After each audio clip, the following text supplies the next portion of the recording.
Coming up on Tech News Today, how Twitter is safer than the New York Times.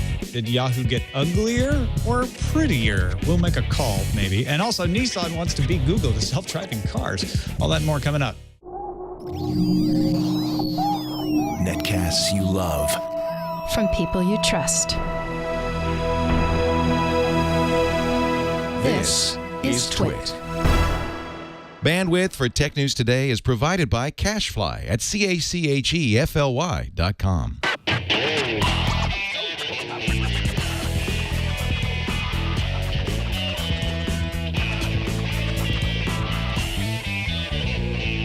This is Tech News Today for Wednesday, August 28th, 2013. Tech News Today is brought to you by Squarespace, the all-in-one platform that makes it fast and easy to create your own professional website or online portfolio. For a free trial and 10% off, go to squarespace.com and use offer code TNT8. And by RingCentral. We do everything in the cloud. That's why we love our cloud-based phone system by RingCentral. Zero startup costs, and RingCentral is $20 a month per user. Try it now with a 30-day risk-free trial and buy one desk phone, get a second phone free up to 20 phones. Call 800-543-9980 or visit ringcentral.com and use our promo code TWIT. Welcome to Tech News Today. I'm Tom Merritt. I'm Sarah Lane. I'm Aya Zakar. And I'm Jason Howell. And this is the show where we keep you up to date on the most important stories in the tech world, put them in some context for you, starting with the top 10 stories of the day in the news fuse. A phishing attack successfully gained access to a reseller's admin control of domain name registrar Melbourne IT yesterday. Attackers were able to redirect the New York Times domain name to a site reportedly infected with malware. Other domains registered with Melbourne IT were similarly infected, including twimg.com, the domain for Twitter's image hosting service. Twitter.com itself had a registry lock in place, so it was not affected. As domain name servers refresh their caches, which sometimes can last up to 24 hours, proper redirection is being restored. HTC may be working on a China-specific mobile OS, reports the Wall Street Journal. The publication also says that Cher Wang is closely overseeing the project and is working directly with the state authorities in China to see that it meets approval. All of this points to a new OS, not an Android fork, one that's tightly integrated with China-specific services such as Weibo. Apple just purchased another company. This time, it's a Swedish company called Algotrim. Algotrim technology includes lossless compression algorithms that also reduce the amount of memory a phone would need to perform tasks.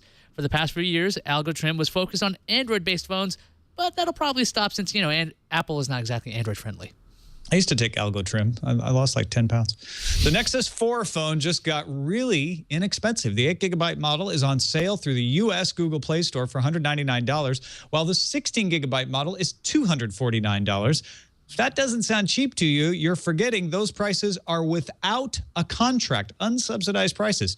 Similar price drops of about 25% apply in Australia, Canada, France, Germany, Spain, Korea, and the UK.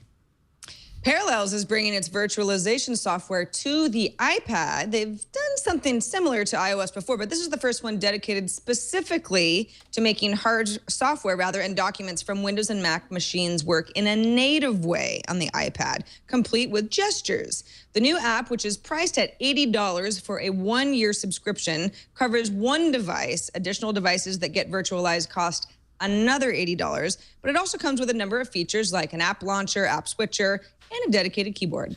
Facebook released its first global government requests report on Tuesday. It details official requests from 74 countries covering the first 6 months of 2013.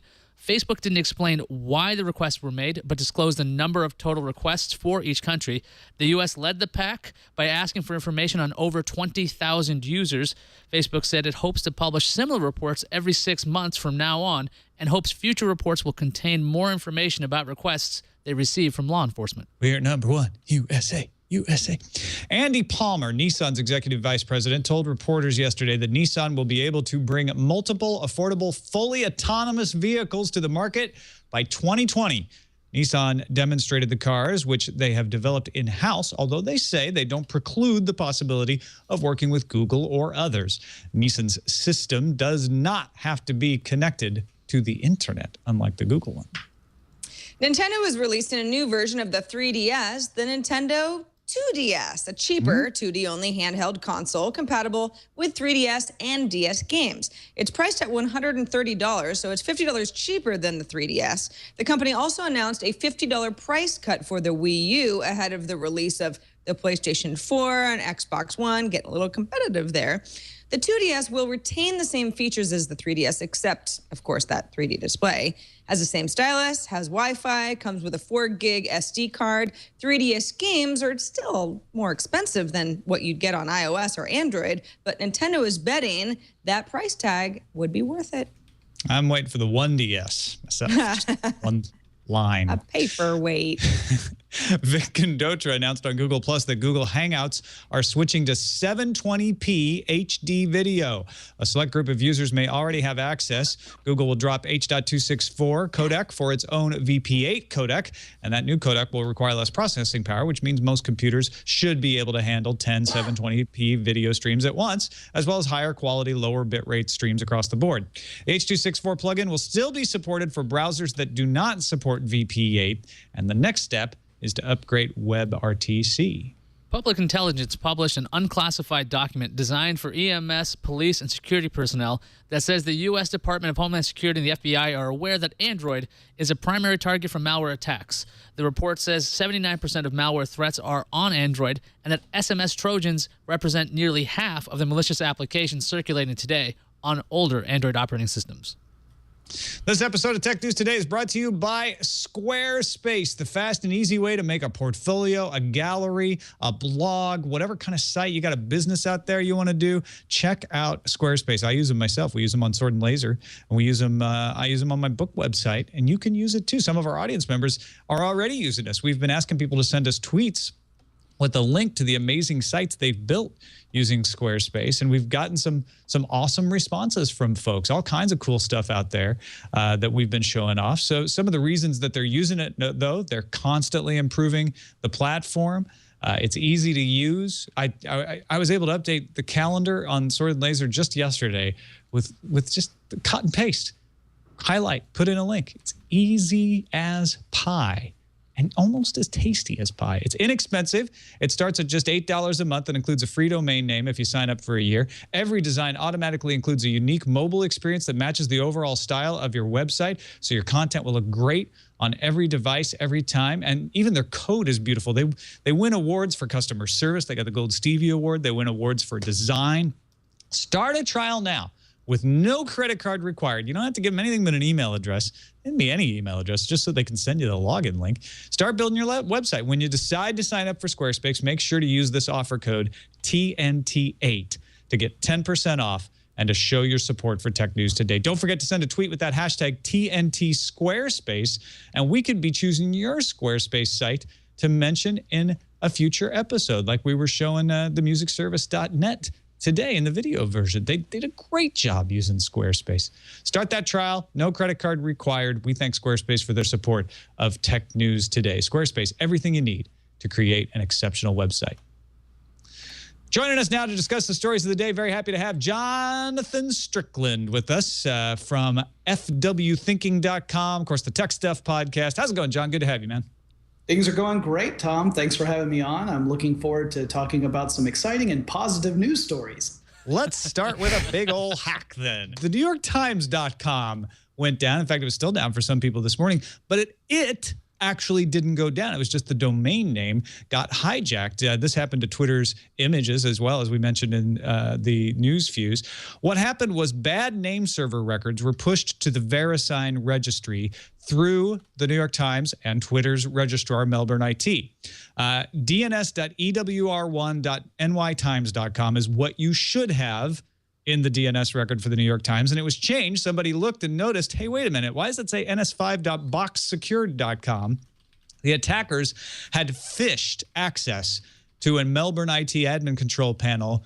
Apparently, faux Chinese registrars were sending out emails recently saying there'd been a domain name dispute and asking domain owners to re-enter their details. They think that might be how they got phished, but it was a reseller of Melbourne IT's services that was actually at fault here. Melbourne IT discovered that. They told CNET the credentials of a Melbourne IT reseller username and password were used to access a reseller account.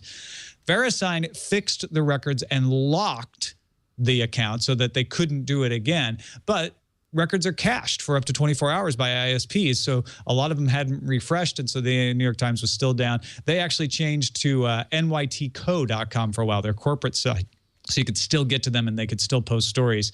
Accounts with their registry locked, like twitter.com, were not affected because the changes couldn't be made by the reseller account. But accounts that weren't locked, like nytimes.com or twimg.com, were able to be changed. This is not so much a vulnerability in the DNS system like we hear about a lot. This is social engineering. Jonathan, does it surprise you that something like this was able to happen, or maybe it's surprising that it doesn't happen more often? Yeah, this does not surprise me at all. I mean, when we talk about internet security, the weak link tends to be not something that's technologically built into the system, but rather the fact that people are part of this, that they interact with it.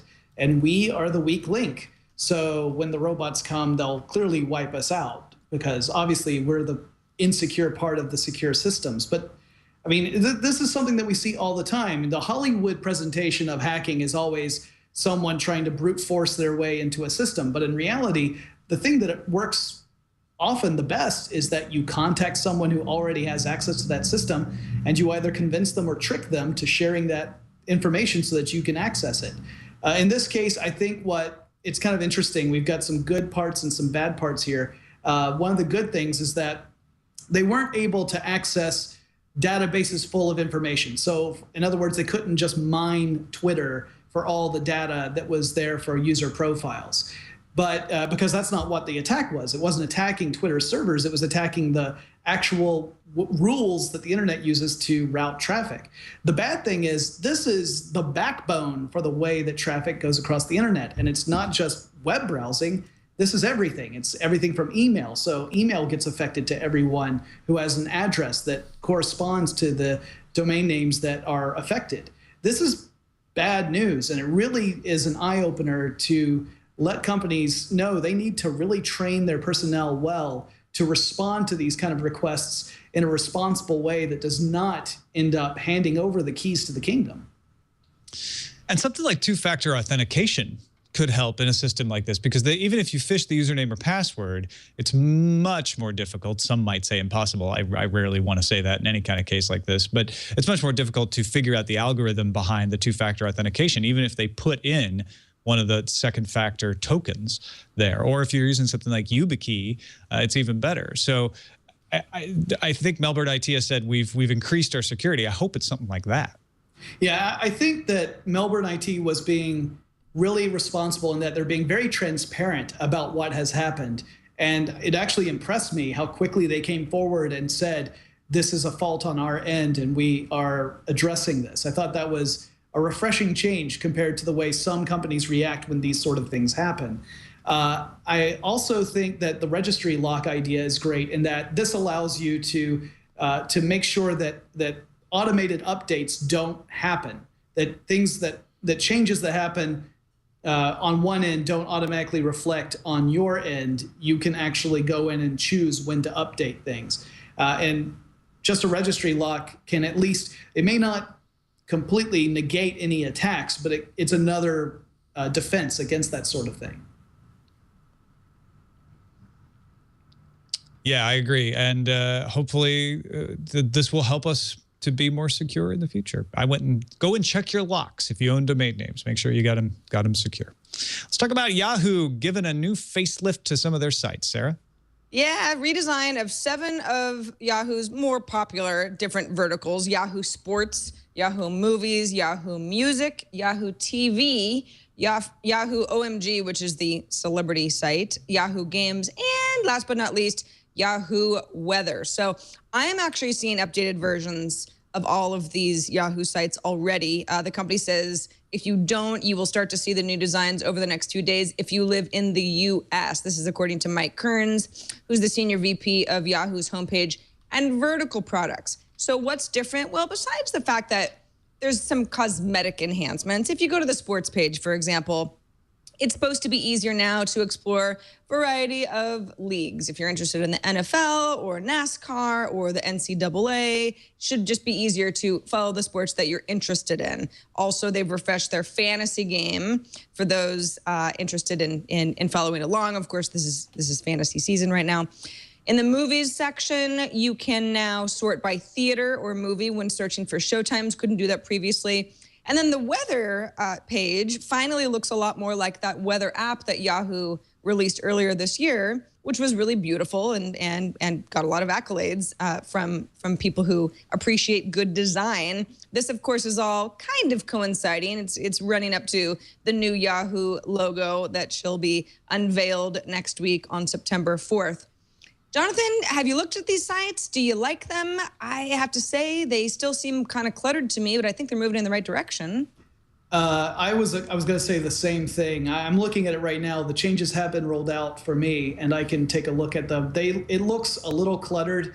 There's a lot of information. Right now I'm looking at the Major League Baseball standings in the United States so that I can see that my home team, the Atlanta Braves, currently has the best record in baseball. Yay. But at any rate, I'm looking at this, and it's easier, I guess, to navigate than the earlier versions, but I never used Yahoo that frequently. So comparing the two is a little tricky for me. But yeah, it does still seem like there's an awful lot of stuff on my screen right now. I do think that the design is it's pretty. I mean, it has that sort of the feel of the next era of internet websites. It's not some holdover from old design. But yeah, I don't know that this is necessarily the next true step in the evolution of Yahoo. It may be that this is kind of a midway point. I think, Jonathan, I think you're right that it's a midpoint. It seems like Marissa Mayer doesn't want to scare the old Yahoo faithful, people who show up every day or they go to Yahoo Sports or Yahoo Movies and they're seeing these things. These changes are...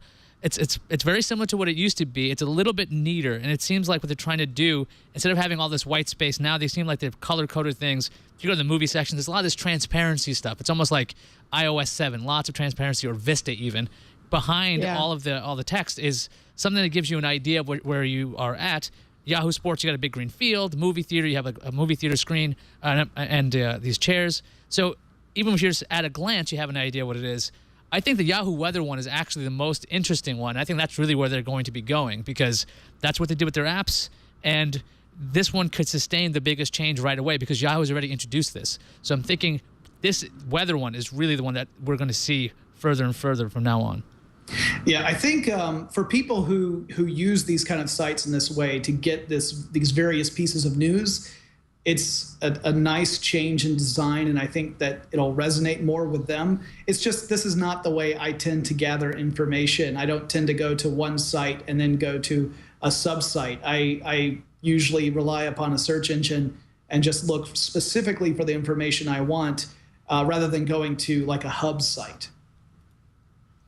Yeah, that's some people in chat are saying who goes to Yahoo anyway to even notice this, and I think that that's the big problem, right? Is the people who already go to Yahoo vertical sites on a regular basis might say, whoa, design has changed. I have to get used to it. But who are the new people who are going to discover Yahoo and say, what an amazing weather site. I'm going to bookmark this and come every day.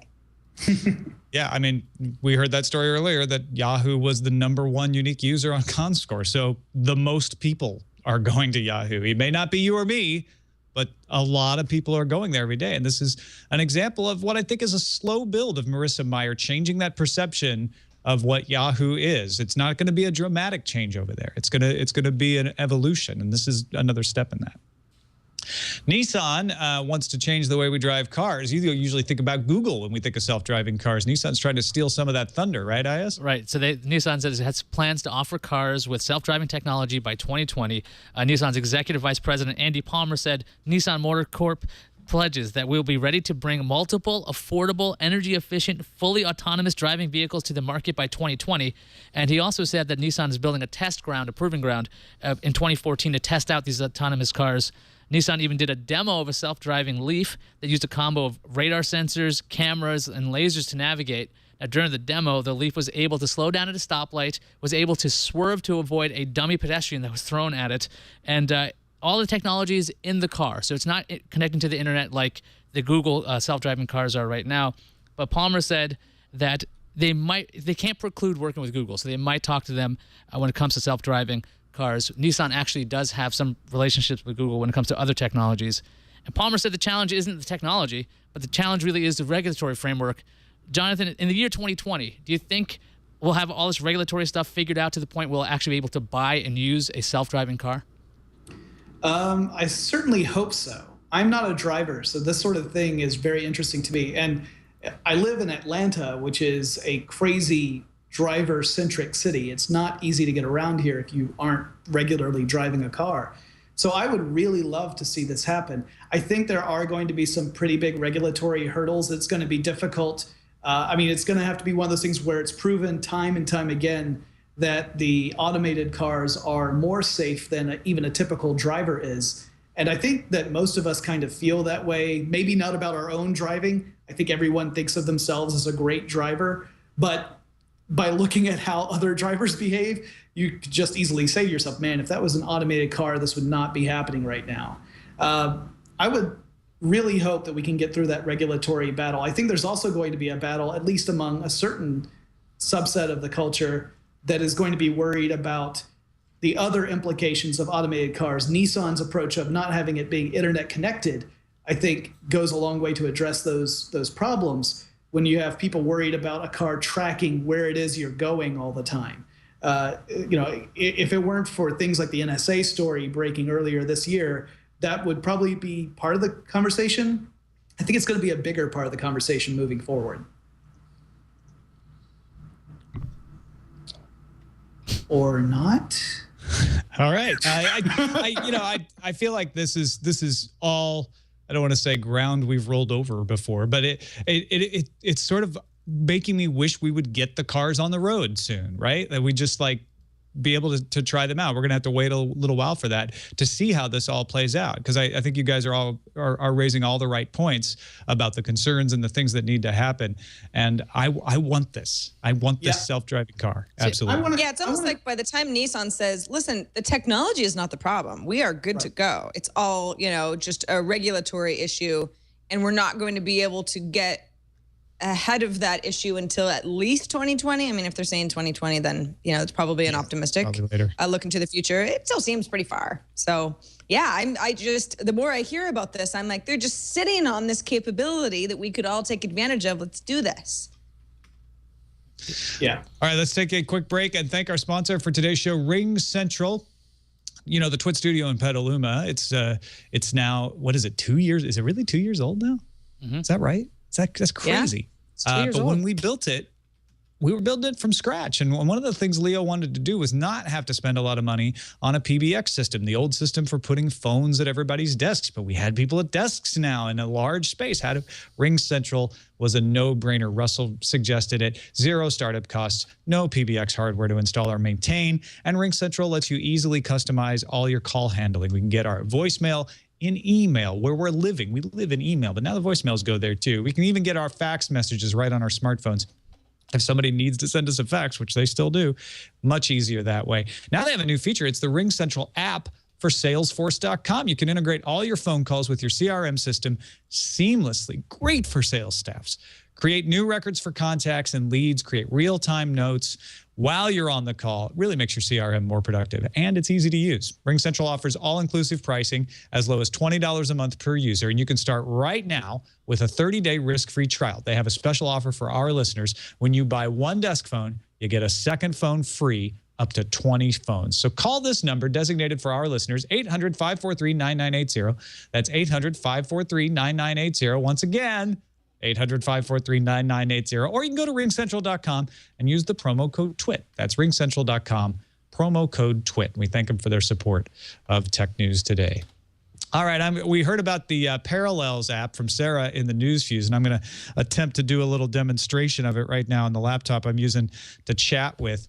I've got the app on iPad. Now, this is different than Parallels Mobile in the past. Parallels Mobile was actually an app that lets you access, it's like a VNC app. It let you access your computer. This tries to appify the apps, right? So actually here, I'll show you. This is what my computer looks like right now. It's just, a typical windowed Mac. I'm gonna click on this and access it. Now it looks like that. It's simplified it to look like it's running on a tablet. It gives me all of my apps, and then I click on this little thing down here, and it brings up a little taskbar of all the things that are running. So I can go to the Colloquy chat room, and it's still giving me a tutorial. Don't show me that anymore. But now I can be in here and chat like I'm actually using an iPad app. Now, frankly, the Colloquy app for iPad is better. But some of the things aren't, Microsoft Word. I can go to Skype. Let's see what else I've got. Oh yeah, let's go to Word. I've been working on a book. I can go into Word, and they have gestures and things. So you can click. I don't know if you can see this. You can click and a little circle comes up. Then the circle has a little progress bar and turns it into a highlighter. So you can highlight the way you would highlight on a tablet. I think this is pretty nifty. You have to pay $79.99 for a 1-year subscription. That covers one device. If you want to add a device, it's another $80 a year. There's a 14-day trial right now if you want to try this out for free. Do we want this? Does this actually help make computer apps more usable on the tablet? You still have to be running your computer, and you have to have it accessible wherever you are with your tablet. What do you think, Jonathan? Well, I mean, anyone who's followed me, and I think I've even said this on Tech News Today before, knows that I was the person who was saying, I think tablets are really cool. They're just not really good for me in the way I use computers and the way I access the internet. I produce a lot of stuff. I don't consume as much as as other users do. So tablets have always been one of those things where I thought, oh, this is an interesting thing to have, but I don't know how frequently I would use it. Then I went out and bought a tablet, and I think the last time I actually used it was maybe about 3 or 4 weeks ago.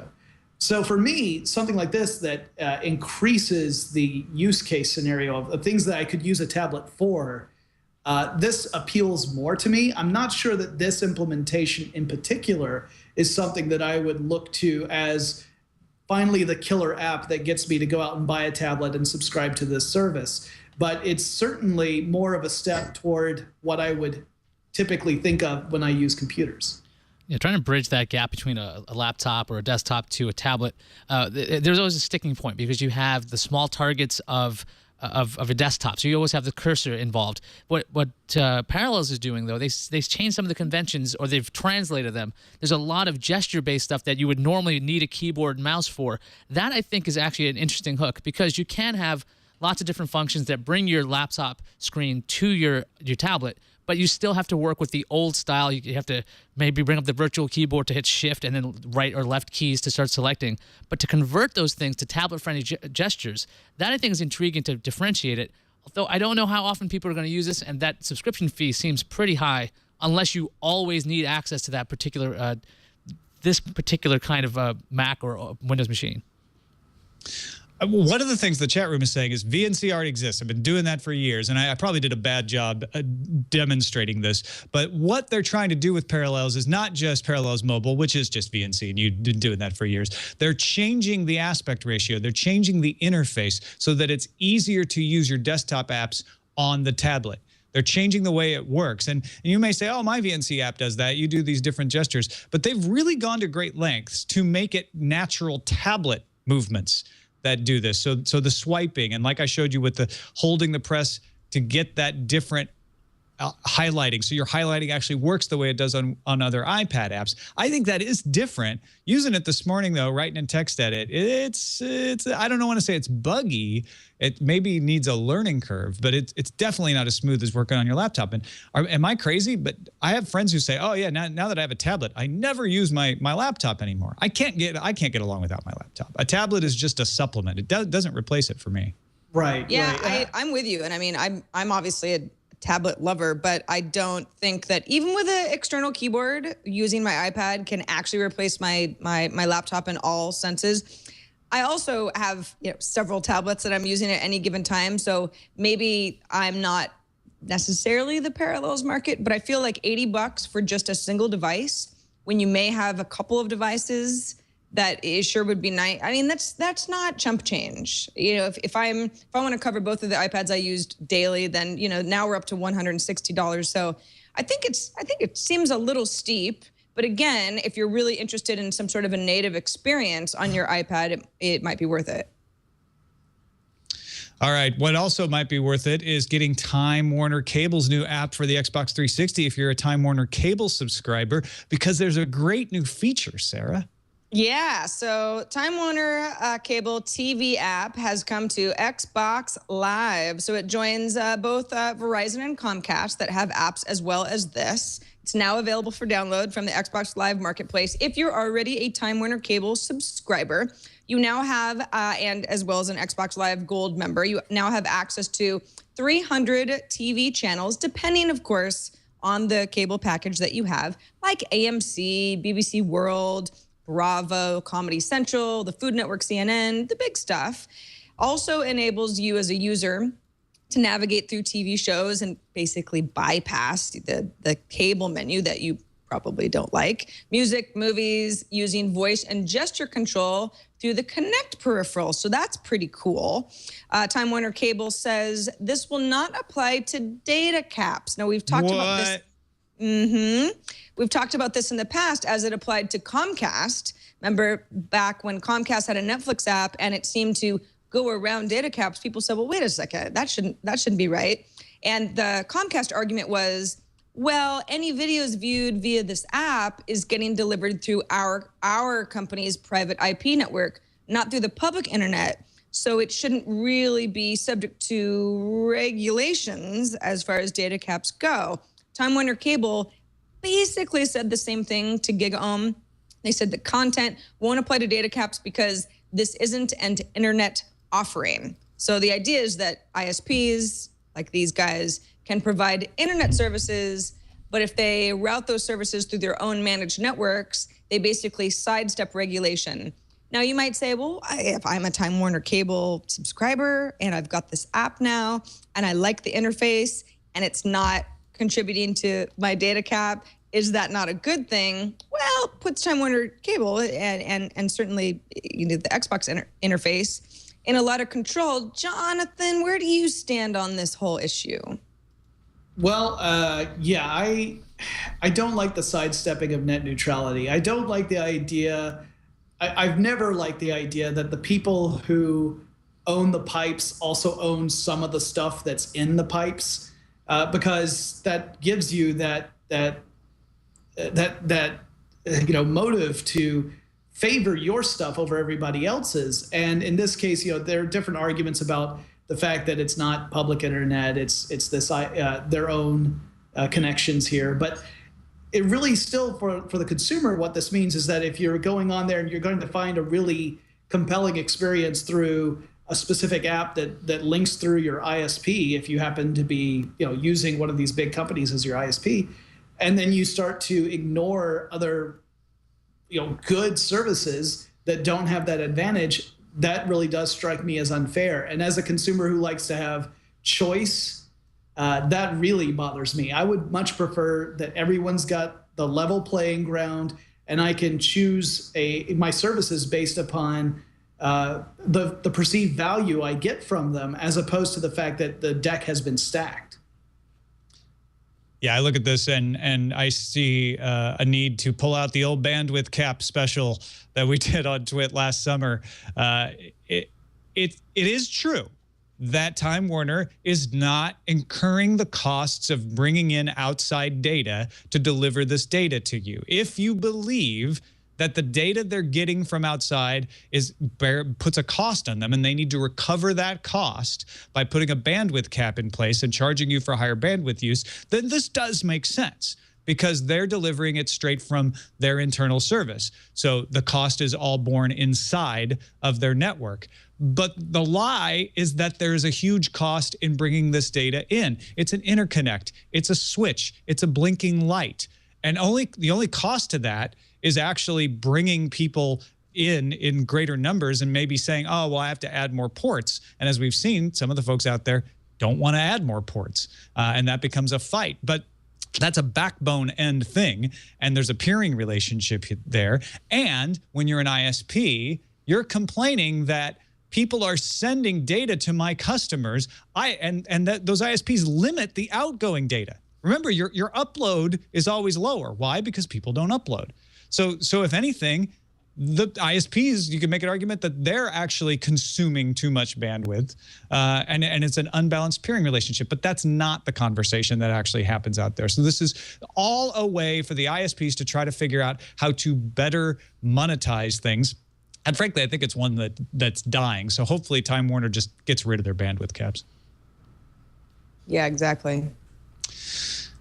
All right, let's finish up with YouTube removing something that nobody used. That's what they're saying. So Google's dumping video responses from YouTube starting September 12th. Google claims that there was a 0.0004% click-through rate on video responses submitted by users. So that's 4 out of every 1 million. The notice was posted on YouTube's creator blog.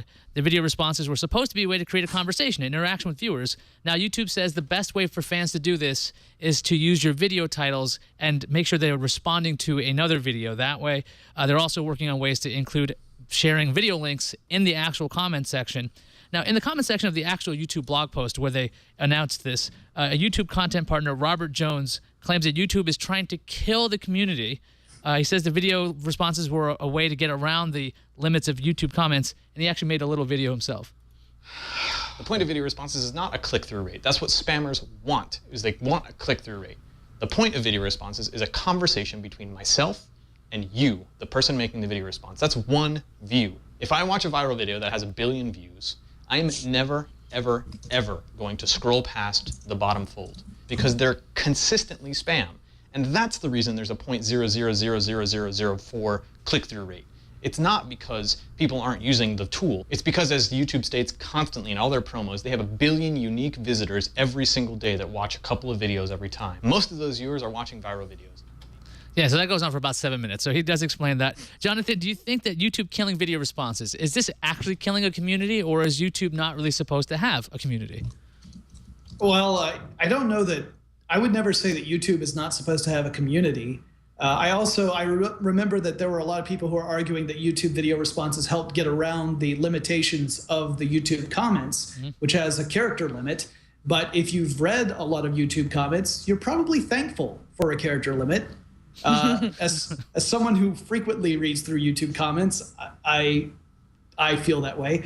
I think if this had been more widely used, I'd be upset about it. But I thought it was a neat idea. I thought it was a cool way to create that sort of conversation between content creators and the audience, or a collection of content creators even. It's just that hardly anyone used it. Now, the people who used it, some of them did it very well. And I know that those people are going to be very frustrated when this is completely gone. But it was such a tiny number of people that I don't think that this is the whole OMG, the world is going to end, the way that we all react when Facebook makes a change at all. Yeah, so I was looking at this. I don't know if you're supposed to be looking at click-through rates for a comment. It doesn't seem like it'd do anything different. The fact that YouTube is telling people to have to, if you want to have this interaction, you have to do a search on YouTube. If you ever try to search things on YouTube, even though they're owned by Google, it's still very hard to find things. So to have, even if you have a hashtag that's, I guess maybe that's really specific, maybe you'll be able to have this interaction. But I see that it's obviously not a very well-used thing, but should it really matter when if these videos can exist on another page, why can't they exist in the comment section? Yeah, that is a good question. Like, what is it taking up that Google needs to clean up? Is there a reason why they want to clear out that space and use it for something else? Maybe that's the case. I think it is interesting that the tips they give you so that you can work around this and you can leave video comments or video responses and then create these different links. A lot of this is just really saying, go back to what you were doing before we made it easier for you to do this.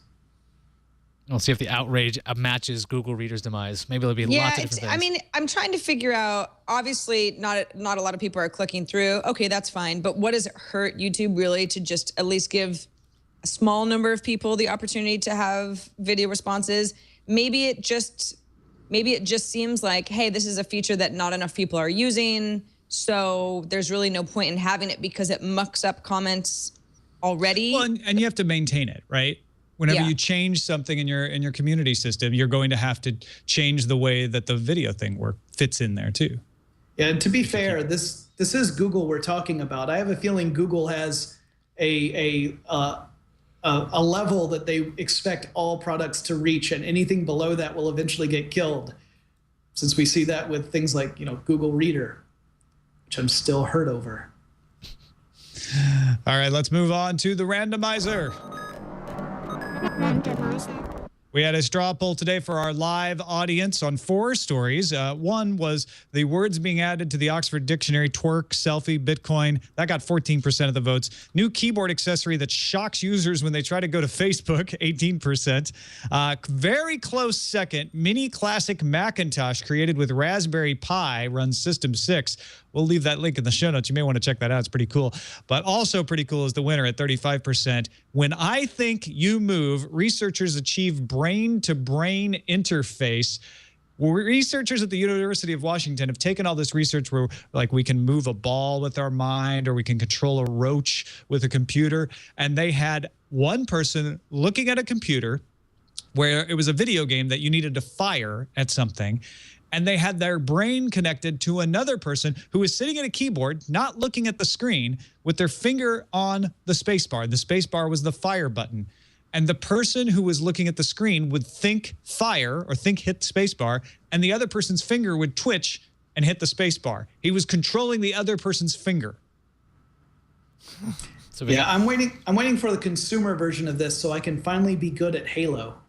Oh my gosh, it's a cottage industry is renting out your brain if you're like a master gamer. I didn't even think about that. Well, I mean, PlayStation 4 is doing this where you can hand over control of your game to someone else. I just think that's messy. I'd rather them just take control of my body. Who knows? Maybe I could get some really sweet dance moves while I'm at it. Oh my gosh, there's so many possibilities. I could... No, I don't think even, like, I'd probably still twitch and look like a scarecrow. Yeah, well. What if there's lag, too? I mean, that's another thing. If you're working on your brain, you're off the beat constantly, so you're going to have to correct for that, too. I'm from the South. We clap on 1 and 3. I'm all right. Like that. I can see it. Let's move along. And Sarah Lane, there's at least one thing on the calendar, isn't there? There's something to look forward to, everybody. That's at least if you have a Mac and you like SimCity, because SimCity is coming to the Mac tomorrow, August 29th. Excellent. That was my dramatic calendar reading for the day. Thank you. That was amazing. You're welcome. Let's see what's incoming. Incoming message. We got a message from Shane. It says, "Hi, guys. I've been thinking a lot about the possible moves Apple has left after we see the iPhone 5S launch and other phones in general. After seeing the Ubuntu Edge and thinking about that for a while, it would make perfect sense if the iPhone 6 were to include the ability to use the phone in a stand as a desktop or a similar form factor. It would make sense since after the iPhone 5S and the new iOS skin upgrades that they will need something new with a major new wow factor to keep people interested. They already have Thunderbolt, which is daisy chainable, and the new mobile chips keep outpacing our predictions, so this feat could be easily achievable.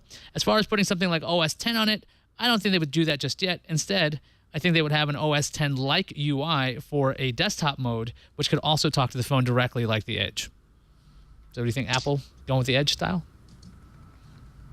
Intriguing. They could. I don't see any evidence that they're moving that way other than the sort of attempts to make OS X look and feel a little bit more like iOS sometimes. But I apparently am one of the few people who want this. A lot of people were poo-pooing that idea when the Ubuntu Edge was doing it. So. Well, Apple's very good at taking Microsoft ideas, retooling them, and making them their own.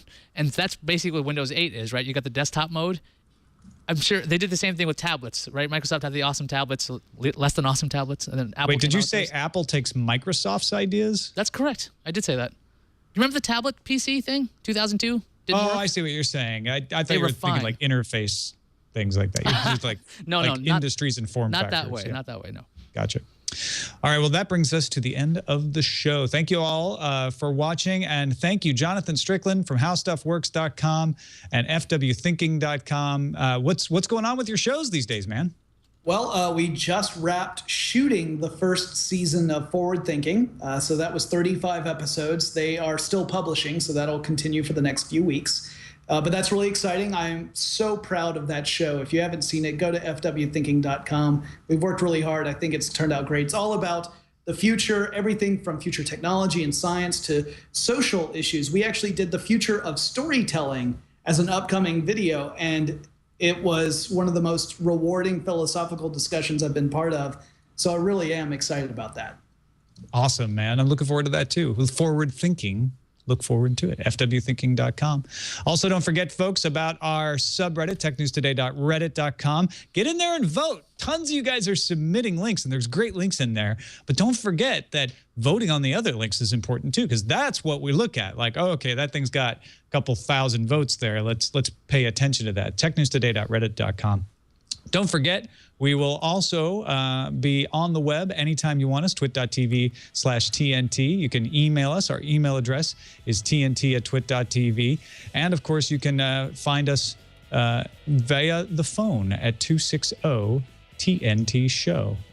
I won't be back tomorrow because I'll be at Dragon Con for the next couple of days. In fact, I'll be in your hood. I'll be seeing Jonathan Strickland. But Ayaz and Sarah will carry on without me. We'll see you later.